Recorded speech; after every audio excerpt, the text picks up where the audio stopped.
Hello everybody. I hope you guys enjoyed the Amazon box, welcome box video and the baby shower video.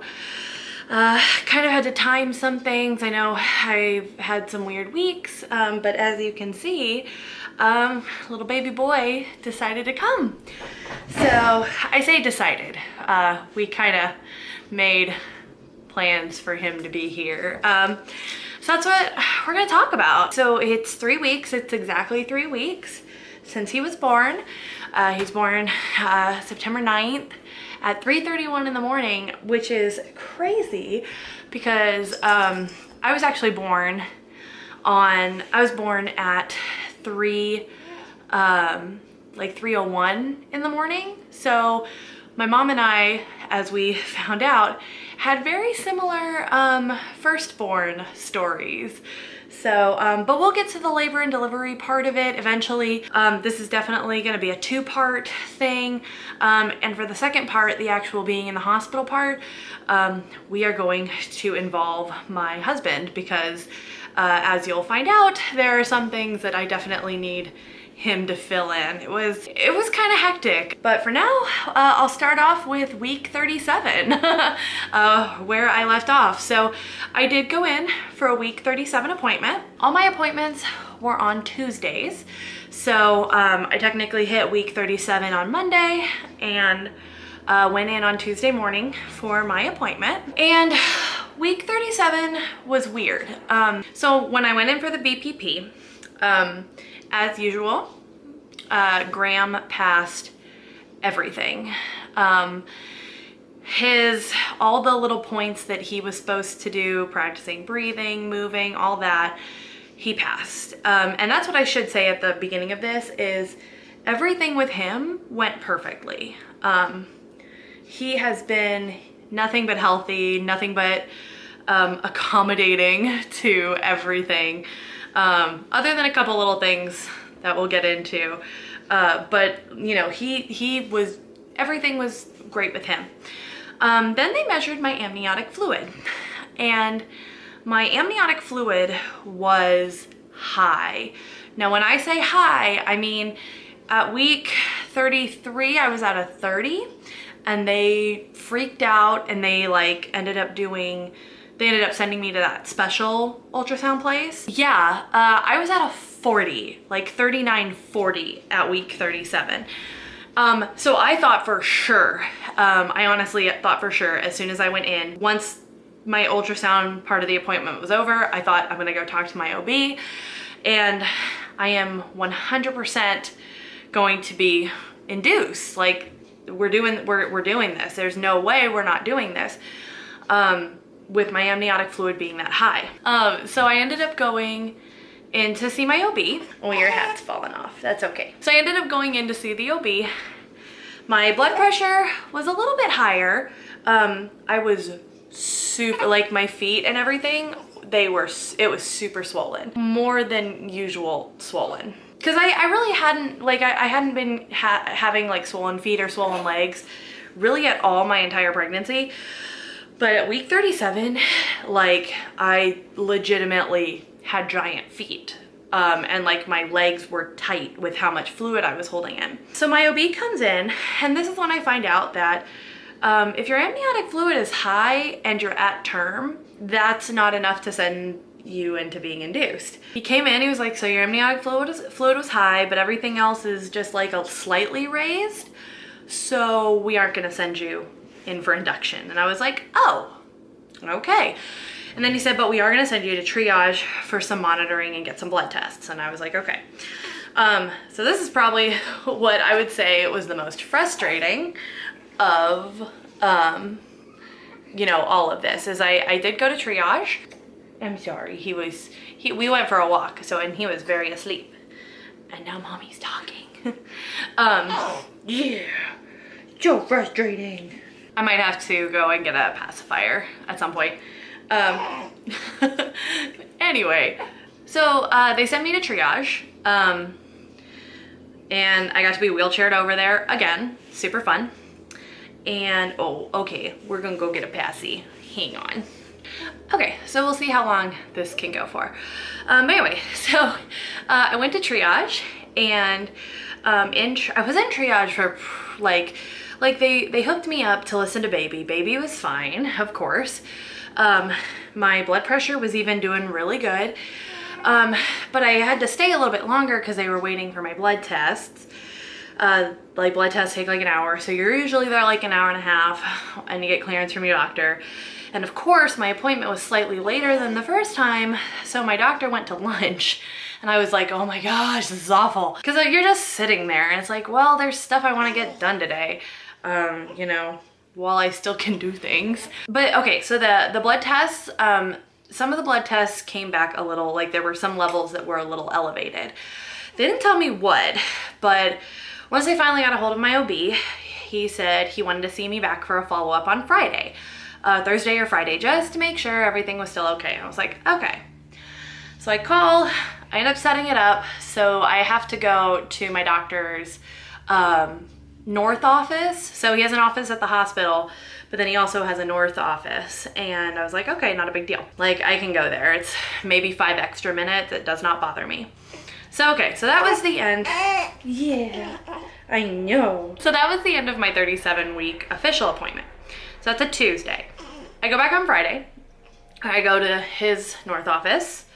And I should say, like, obviously there's a couple reasons like my blood pressure would be elevated, including the fact that going to a new place makes me nervous. Like, I always get places super early so I can find out where I'm going, and there's just a little bit of anxiety, very, very mild anxiousness for going to a new place. But, you know, I figured it out, but that is probably a reason why my blood pressure was slightly elevated. But anyway, so I go in. It turns out, and I will never say these numbers like what the actual numbers are, turns out I gained 7 pounds between Tuesday and Friday. Now what that means is I'm retaining a lot of fluid. Like, I could tell like my feet were in pain. Like, I had finally gotten to the point that week of wearing flip-flops, and I'm pretty sure I broke the flip-flops like because of how big and puffy my feet were. So I was like, okay. But anyway, so it turns out, and I was surprised by the number. Like, if it was like a pound or two, I'd been like, okay, that's just weird. But like, it was a lot. So I was like, okay. And they take my blood pressure. My blood pressure is high. Obviously my amniotic fluid had been high. Oh, and the other thing I forgot to mention, at the actual appointment, they did check me, and my cervix and everything, like, my body was not doing anything to indicate that, like, baby was headed down. Like, he was head down, but he wasn't heading down. Like, labor had not started, hadn't even thought about starting. And so Friday he comes in, and he basically came in and said, all right, so, because I was talking with the nurse, and then I was there for a really long time, just sitting in the office, like longer than normal. And he comes in and my doctor says, okay, I was talking with our high risk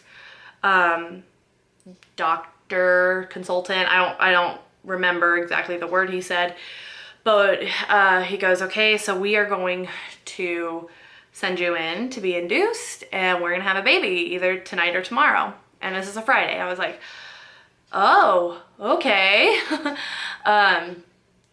And he said, yeah, you know, there's a couple, like, he's doing fine, but there's a couple things with you, like, you don't have preeclampsia, which is a big reason why they were doing the blood tests, because it was hard to measure if I had preeclampsia based on my blood pressure, since my blood pressure was already super high. So he said, you know, there's just too many things. You don't have preeclampsia, you don't have gestational diabetes, but there are just too many things that are like elevated that we are gonna go ahead and send you in. And I said, okay. And like, that's when my heart really started racing, like started getting really nervous. And he said, you know, it might happen tonight, it might happen tomorrow. It kind of all depends on how fast things happen, and just so you know, that this does put you at an increased risk for a C-section. And I said, yep, no, I have been preparing myself that could be how this all goes down. So I was pretty prepared for most things. That being said, I came into that appointment thinking it was just going to be a follow-up because, oh, that was the other thing, is my high amniotic fluid was something that kind of tipped us over the line towards actually delivering early. But like I kind of assumed, oh, after I had such a high amniotic fluid number, like, oh, there's gonna be something, like nothing's gonna tip it enough for him to send me into labor or send me to labor and delivery. So I wasn't totally mentally prepared on Friday to be going in, but like, I guess I had been prepping myself enough that I figured it was gonna happen anytime. So he tells me, okay, we're gonna do this. And I texted my husband and I was like, hey, are you ready to have a baby? And then I told him, I'll call you as soon as I'm out of the office. So while I was there, I did set up like a postpartum appointment for 6 weeks out. And I asked him, I was like, can I go home and grab my hospital bag? And he was like, yeah, that's fine. Just don't take too long. And I was like, well, my house is right by the hospital. So it won't, even if it takes a little bit, like I'll be getting to the hospital pretty soon. So I get in the car, I call my husband, and I told him, I was like, hey, they're sending me to the hospital. Now, what's super fun about this is my husband's work had put him on a project, like a startup project, that he was like probably 75% done with, but they had told him, or he had told his boss, like, look, there's a chance we could be going in to have a baby at any moment. So he had to make some calls to get everything set up. And of course he's like downtown. So he's like half an hour away on top of, having to do things. And I told him, I was like, I don't know what we're going to do with the dog. I don't know what are we going to do? And he's like, don't worry, I'll handle this. Like, okay. And then when I got off the phone with him, I called my mom because my mom had asked for an update. And I told her we were going in. And I managed to stay really calm when I was on the phone with everybody. But as soon as I got off the phone, I definitely cried in the car, and like had to just like deep breaths, calm myself down. I took the long way to get home. I took like back roads so I wouldn't have to take the highway and get home super fast. Because it gave me time to talk to everybody, gave me time to breathe, and cry. But then I got home. And now the hospital bag was probably about 50% of the way packed. And I think it's mostly unpacked now, but I might try to recreate what I had in there so I can show you guys. Because I definitely overpacked, but I don't think that's as much of a problem. Anyway, so so I got everything I didn't have. So like cell phone charger, camera, because I had left the camera just being charged, ready to go. Chargers, just anything, PJ pants for me, my nursing bras, things like that. I grabbed everything I could think of.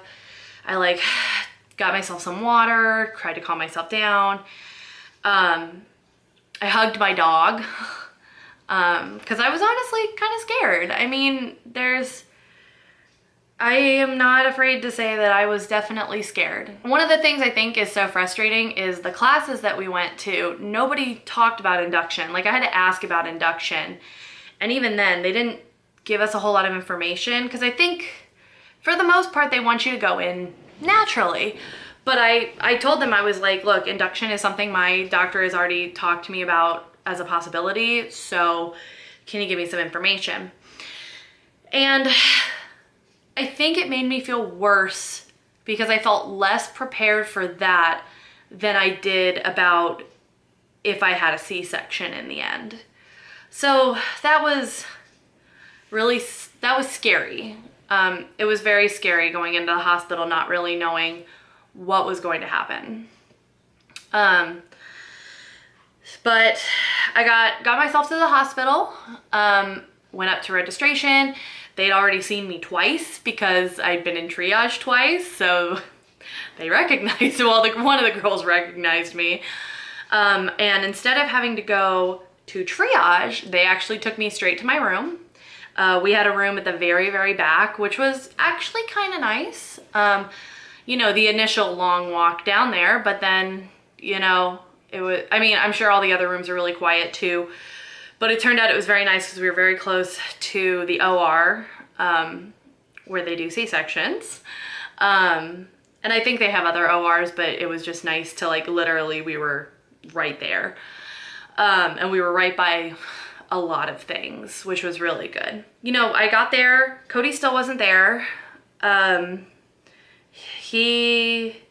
think this was about 11:30. Yeah, this was about 11:30 or so on Friday, and that's Friday the 7th.